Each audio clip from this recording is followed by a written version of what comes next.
Marketing Square. Bienvenue sur Marketing Square, le rendez-vous du gros marketing. Le gros, c'est un marketing qui sort des clous, qui se réinvente, qui se renouvelle. C'est aussi un mindset qui repose sur l'envie de se dépasser, de se détacher de ses opinions une bonne fois pour toutes et d'apprendre en continu. Si tu te reconnais dans cette description, que tu sois débutant ou expert, abonne-toi. Ce podcast va devenir ton meilleur allié. Vous êtes une marque ou une entreprise qui cherchez à étendre votre portée sur les réseaux sociaux ou bien un créateur de contenu à la recherche de partenariats? Richmaker est là pour vous aider. Cette plateforme de mise en relation entre marques et influenceurs spécialisée en B2B est conçue pour vous permettre de toucher de nouvelles audiences à moindre coût. Avec Richmaker, vous pouvez trouver les partenaires idéaux pour votre prochaine collab en un clic. Rendez-vous sur Richmaker pour faire le plein d'idées et développer ce levier inexploité qu'est le partenariat. Bon épisode à tous! Bonjour à tous et bienvenue dans ce nouvel épisode de Marketing Square. Aujourd'hui, on va parler de kickstarter son business, comment lancer son business de zéro. Pour en parler avec moi aujourd'hui, un ambassadeur de choc. Il s'agit de Jean de Roglaude, qui est le CEO de Collective Work. Collective Work, pour ceux qui ne connaissent pas, c'est une super boîte qui permet de faire des collectifs de freelance, de solopreneurs pour mieux servir les clients et puis surtout profiter des savoir-faire de chacun à son plein pouvoir. Jean, je suis ravie de te recevoir dans Marketing Square. Bienvenue. Bonjour Caroline, bonjour à tous. Je t'ai entendu parler il y a 1 an à une conférence chez John Lyon, on les embrasse en passant, et tu parlais de comment tu avais lancé ta boîte et je me suis dit que c'était un super scénario à dérouler pour les auditeurs de Marketing Square parce qu'en fait, Collective Work, tu l'as lancé vraiment toi à l'huile de coude. Exactement, et si je reprends un peu les jeunesses du projet, il faut savoir que moi j'ai été consultant en stratégie et freelance par le passé. Ça faisait un bon bout de temps que je rêvais d'entreprendre et je me suis naturellement tourné vers l'univers des freelances que je trouvais captivant et fascinant à bien des égards. Le constat et la question que je me posais systématiquement, c'est comment permettre aux indépendants, aux solopreneurs, aux freelances de travailler sur des gros projets à plusieurs, en équipe, de manière à améliorer leur environnement de travail et travailler sur des sujets enthousiasmants. L'idée qui m'est venue, c'est de permettre aux freelances, aux indépendants de travailler en équipe, de former ou rejoindre des collectifs et de pouvoir se professionnaliser en tant qu'équipe. Les 6 premiers mois de lancement, on a entre guillemets bootstrappé complètement Collective en utilisant un petit peu d'outils no-code, des choses comme Webflow, Stacker, Typeform, Tally, pour ne citer que, avec Airtable et des automatisations. On a simulé entre guillemets le fonctionnement qu'a notre produit aujourd'hui et puis on est allé directement voir des indépendants avec notre bâton de pèlerin en leur proposant un nouveau modèle de collaboration qui est le collectif et en leur permettant d'essayer cette forme-là. Donc si on récapitule un petit peu, tu nous dis que tu avais déjà un pied dans l'écosystème. Tu as vu en fait l'écosystème se transformer, changer, les tendances évoluer. Ça a été quoi les signaux forts et faibles qui ont fait naître l'idée finalement ? J'ai vu comme beaucoup l'essor qu'a connu le freelancing dans les 10 dernières années, le travail indépendant. Et c'est une tendance qui va se poursuivre dans les années à venir. Et comme c'était un sujet qui me captivait, je suis allé rencontrer beaucoup d'indépendants. Le challenge, le défi que rencontraient certains indépendants, c'est la solitude au quotidien. Et en parlant avec ces indépendants, je me suis aperçu que pour lutter contre cette solitude, il y avait beaucoup de nouvelles formes qui émergeaient, comme le collectif d'indépendants, la squad d'indépendants, le studio d'indépendants, la communauté d'indépendants. Et je me suis rendu compte que le dénominateur commun dans tout ça était toujours systématiquement le même. Plus que jamais, les indépendants, créateurs, experts, solopreneurs ont le désir de collaborer et travailler en équipe. Et c'est un peu ces premiers signaux qui m'ont conforté dans l'idée de lancer Collective. Et chemin faisant, en se donnant un peu l'objectif de former des nouveaux collectifs, etc., on a vraiment largement confirmé cette hypothèse. On s'était donné un objectif d'une dizaine de collectifs à la fin de l'été 2021. Puis fin de l'été 2021, on en avait déjà plusieurs centaines. C'est pour dire que ce modèle intéresse aujourd'hui beaucoup les freelances et on propose une nouvelle manière de travailler avec ces freelances, un petit peu hybride entre l'entreprise de service, l'agence traditionnelle et le freelancing traditionnel. Ça peut aller vite, mais pour ça, faut faire valider ton idée et au contact de cette nouvelle profession. Donc toi, tu avais un pied dans cet écosystème, mais tu es allé rencontrer les professionnels sur le terrain. Tu nous as dit, tu as relevé leurs douleurs. Comment on fait ? C'est quoi la bonne méthodologie d'audit, Jean, pour aller au contact de ces personnes ? Est-ce que tu leur proposais quelque chose en échange ? Est-ce que tu as touché des groupes, des communautés et en fait, ta sympathie a fait le reste ? Comment tu t'y es pris pour aller à la rencontre des gens et combien de temps ça prend aussi ? C'est évidemment un mix de tout ça. Je dirais qu'il y a 2 grandes leçons à retenir dans la manière dont on s'y est employé. Il y a une première leçon qui est plutôt une disposition culturelle que je vais appeler le fake it until you make it. Fais semblant d'eux avant de montrer que tu peux faire. Et le second, c'est que oui, il faut créer de la sympathie, il faut créer un climat de confiance, il faut être engageant, il faut être convaincant. Sur le fake it until you make it, on a donné le sentiment à des indépendants qu'on était capable de les constituer comme des petites équipes et de leur promettre des missions en allant voir des clients. Donc c'était une promesse qu'on pensait pouvoir tenir, mais qu'on n'avait pas encore éprouvée. Donc très rapidement, on a attiré à nous des premiers indépendants, on les a mis sur des petites Google Slides pour donner un peu l'illusion d'un collectif, puis on est allé rencontrer des TPE, PME, des startups de notre réseau en leur disant on propose une nouvelle forme d'organisation du travail qui est le collectif, est-ce que ça vous intéresse, est-ce que vous avez des besoins en ce sens, etc. Et petit à petit, il y a eu de plus en plus de clients qui ont déposé des missions auprès de collectifs, il y a eu de plus en plus d'indépendants qui ont demandé à rejoindre ou former des collectifs chez nous, et c'est un petit peu comme ça que l'idée a fait son chemin. Donc ça, c'est la première leçon. La seconde, c'est qu'il faut évidemment donner aux gens l'envie de suivre son idée, etc. Un conseil que m'avait donné Thibaut Elzire, le grand patron d'eFounders au démarrage de collectif, c'est à la fin des fins, ce qui fait que tu vas réussir, c'est que les gens ont envie de travailler avec toi. Et c'est aussi ça, être entrepreneur, c'est inspirer la confiance, donner envie aux gens de suivre une idée, inspirer un peu de nouveaux chantiers. Et ça a été un apprentissage de nos premiers mois chez Collective. On peut lever de l'argent avec un PowerPoint, on me l'avait dit. Toi, tu dis, en fait, nous, on est allé chercher nos premiers clients avec un PowerPoint. Et surtout, de ce que je lis entre les lignes de ce que tu nous racontes, t'as pas vraiment fait d'audit qualitatif avant de lancer. Tu t'es rendu compte par du bouche à oreille que souvent, les freelancers se sentaient seuls. T'as un peu eu des perceptions comme ça à droite à gauche et t'es allé direct sur le terrain tester son idée avec des slides. Est-ce que c'est ça qui s'est passé ? Il y a eu une intuition assez forte que j'ai quand même pu confirmer par quelques lectures, en parlant à quelques freelances, avant de lancer l'idée, en voyant des collectifs comme Loukoum, Happy Dev se former autour de nous. Il y avait quand même cette intuition forte couplée à des preuves du terrain, mais assez vite je me suis dit la meilleure manière de s'en assurer, c'est pas d'interroger la terre entière, mais c'est de tester le truc de manière concrète, quoi. Il y a eu cette démarche PowerPoint, comme tu dis, simuler un peu le collectif de manière visuelle, et puis assez vite on a construit autour de ça un premier produit MVP en no-code, en utilisant habilement Airtable, des automatisations sur Make, différents outils qui nous ont permis d'automatiser pas mal de choses avec la possibilité pour des freelances de directement s'inscrire sur collectif, d'inviter des membres de leur réseau dans le collectif, de créer automatiquement une petite page vitrine sur Webflow avec leur portfolio, leur manifeste, la description des équipes, etc. De pouvoir recevoir des opportunités directement dans leurs emails. Donc on a connecté un petit peu toutes ces choses-là. Et puis en fait, on s'est rendu compte qu'il y avait un besoin, il y avait un usage. Il commençait à y avoir des freelances qu'on connaissait plus. Et c'est à ce moment-là que tu te dis, OK, il y a un product market fit. C'est plus uniquement mon réseau, c'est plus uniquement ma sympathie, mes promesses qui attirent du gens, mais c'est vraiment le concept, le product qui rencontre son marché. Justement, en termes de chronologie, pour bien disséquer tout ce que tu nous racontes et de se raconter avec passion, donc ça va être un épisode hyper vivant, merci beaucoup.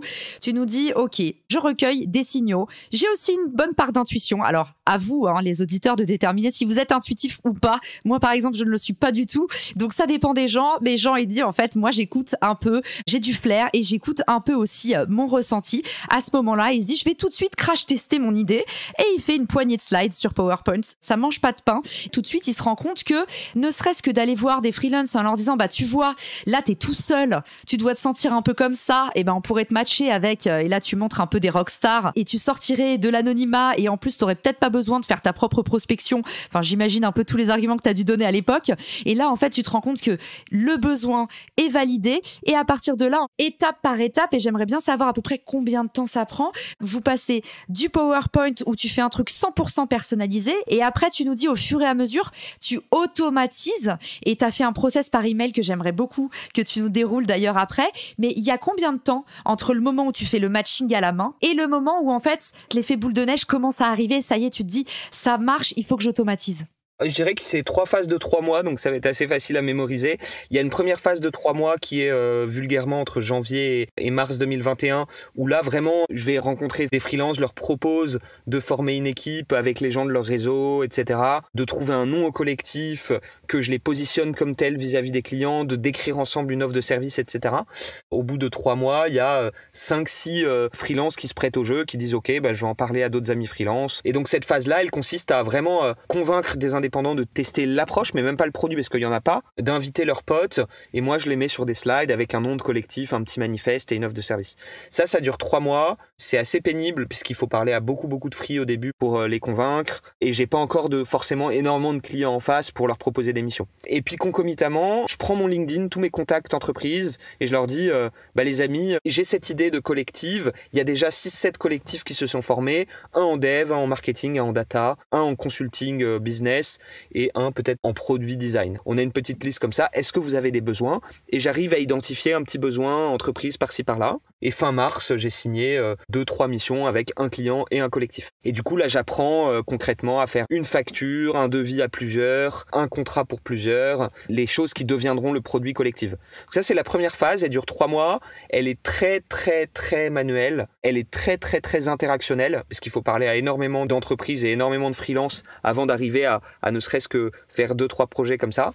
La seconde phase qui suit, qui est très amusante, elle consiste à dire j'ai compris comment former une équipe de freelance, j'ai compris comment leur permettre de formaliser une offre de service, j'ai compris comment gérer l'admin d'une équipe de 2, 3, 4, 5, 8 freelance et j'ai compris comment prendre un besoin client, le partager, le diffuser auprès de ces équipes. De cette compréhension et sur base de ce qu'on a compris, on commence à faire un MVP complètement en no-code qui permet d'un côté à des freelances de former leur équipe, leur petite page vitrine Webflow et de gérer un petit peu la paperasse. Et de l'autre côté, permet aux entreprises de déposer une mission pour les différents collectifs suivant les pages vitrines. De manière assez intéressante, on a un premier MVP complètement no-code qui tourne avec des automatisations entre les emails, Google Slides, Typeform, Tally, des petits questionnaires dans tous les sens. Il y a plein de bugs partout, mais au moins ça a le mérite d'être fonctionnel. Et on se dit, on a une petite première machine qui marche, qui est pas belle du tout, pas du tout designée, mais qui fonctionne en l'état. On va essayer de l'accélérer et de comprendre un peu ce qui se passe. Ce qui m'amène à la troisième phase. La troisième phase consiste à marketer ce truc-là autant que se peut. Donc commencer à faire des posts sur LinkedIn pour expliquer la démarche, commencer à contacter beaucoup plus d'entreprises, à contacter beaucoup plus de freelance, commencer à travailler le bouche à oreille, à faire de l'acquisition à fond la caisse. Ce qui nous amène en septembre, la fin du 3e mois. Et là, en fait, on se rend compte, on fait un petit point d'étape, qu'on a énormément de collectifs, beaucoup plus que prévu, qu'on a signé pas loin de 50 clients, des clients qu'on connaît même plus trop, on sait plus trop d'où ils viennent, ça représente 500 000 € de volume d'affaires, donc ça commence à être intéressant, que dans le pipe on a 1,5 million, et que les choses viennent à nous. Il n'y a plus de la majorité du business qui maintenant vient à nous, il n'y a plus de la majorité des freelances qui viennent à nous. Ces freelances créent plusieurs collectifs parce qu'on ouvre cette possibilité, invitent de nouveaux freelances, etc. Et là, on a une première preuve de notre product market fit. Et donc, c'est la fin de la période de 3 mois. Et à l'issue de cette phase-là, on part en levée de fonds en se disant, là, le POC un peu complet qu'on a fait sur les collectifs, il est éprouvé, on a des promesses de croissance. Et c'est à ce moment-là où on lève 7 millions d'euros avec un gros fonds anglo-saxon et une 40aine de business angels. Merci de nous avoir partagé tout ça. Et alors du coup, pour ceux qui veulent se lancer, quels conseils tu voudrais leur donner aujourd'hui ? Eu égard un peu à l'histoire qu'on a eue, je trouve que le conseil parler à des gens est un bon conseil parce que c'est les bons échanges qui créent les bonnes opportunités et c'est comme ça qu'on apprend.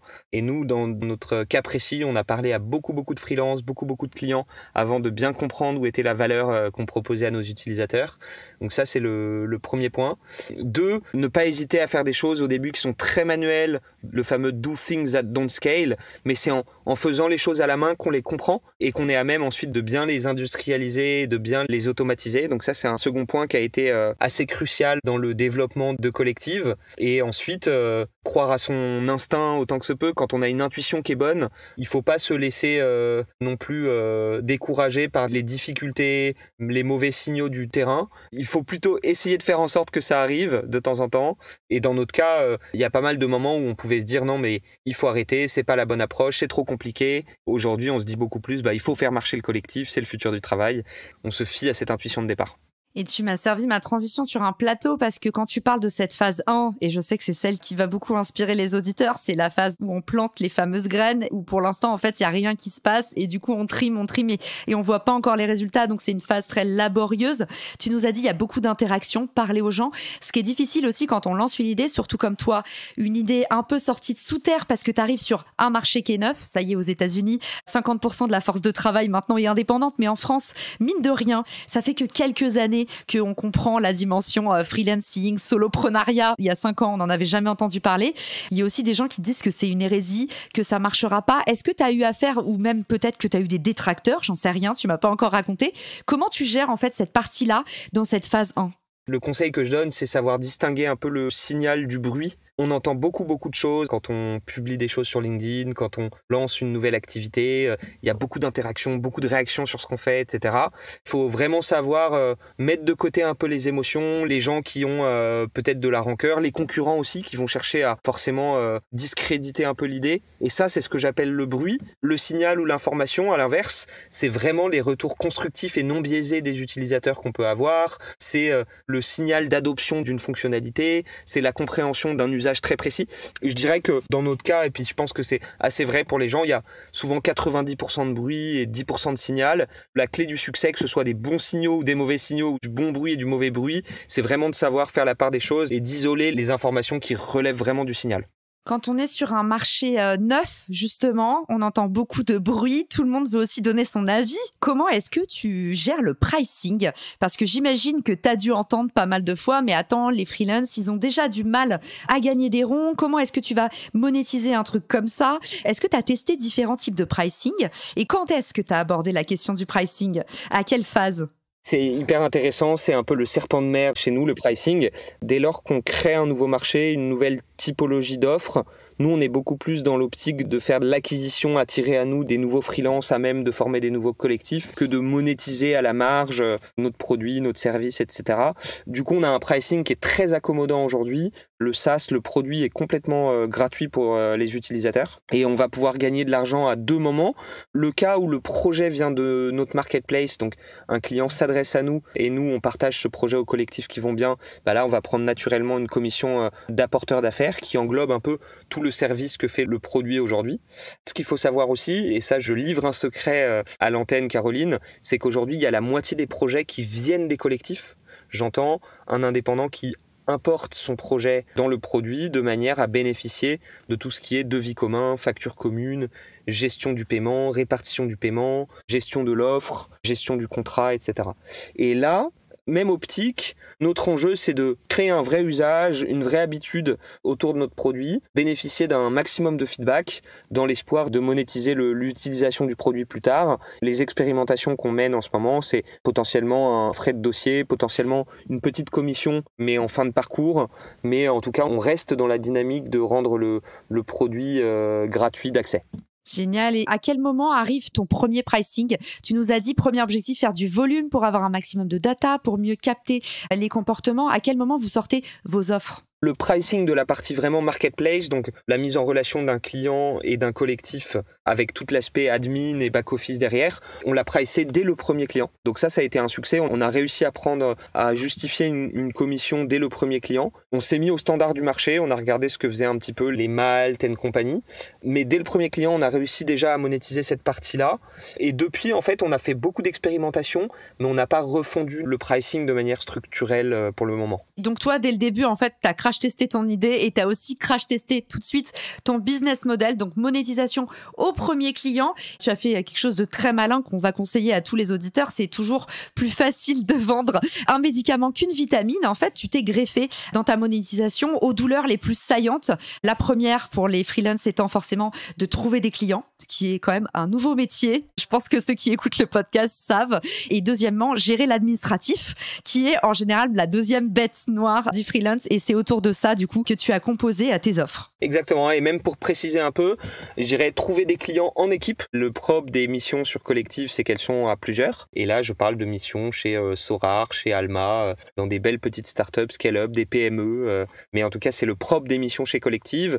Et effectivement, gérer l'administratif de manière collaborative aussi. Et ça, c'est en ce sens qu'on a développé le produit. Et j'adore dans ton discours en tout cas, et c'est pour ça que je voulais vraiment t'avoir au micro de Marketing Square, on sent beaucoup d'humilité et je trouve que ça envoie un très bon message de l'entrepreneuriat. C'est d'abord mouiller sa chemise avant la liberté financière, avant pouvoir travailler en remote de où on veut. C'est d'abord vraiment être passionné par son problème, ne pas sourciller face aux difficultés, ne pas écouter le bruit. Ça, je retiens aussi, j'ai beaucoup aimé ton expression, il faut distinguer le signal du bruit. Et puis voilà, moi quand j'ai lancé Richmaker, c'est une plateforme qui fait du partenariat. Tout le monde monde m'a dit, mais tu pourras pas facturer du partenariat. Les gens ne payent pas pour un partenariat. Les partenariats ne fonctionnent pas et c'est pas traquable. T'as pas de compétiteurs, t'as pas de marché. Et puis, je suis allée faire mes premiers partenariats à la main parce que je pense qu'un bon SaaS, il se lance d'abord sur un bon service et pas tout de suite avec un outil, un produit. Et du coup, je suis allée faire mes matchings à la main et je suis allée gratuitement accompagner mes premières boîtes pour faire les partenariats et construire mes premiers use cases. Et ça, c'est vraiment un truc pour moi, c'est l'école de l'entrepreneuriat. C'est vos premiers projets. Il va falloir que vous les sortiez de sous terre. Il va falloir aller accompagner, en fait, prendre par la main vos premiers utilisateurs pour mieux comprendre quoi automatiser et faire une partie du travail à la main. Donc, merci Jean d'avoir donné cette belle leçon. Je pense que ça doit pas dégoûter, ça doit inspirer. C'est la réalité du métier. Merci beaucoup Caroline et merci à toutes et tous pour votre écoute. J'invite tous les auditeurs à venir te suivre sur LinkedIn, mais aussi dis-nous un peu c'est quoi l'actualité de Collective Work. Si on veut s'inscrire, comment ça fonctionne? On mettra évidemment tous les liens dans les ressources de l'épisode. Disponible sur LinkedIn ou par email à jean@collective.work à toute heure du jour ou de la nuit. Ça bosse dur.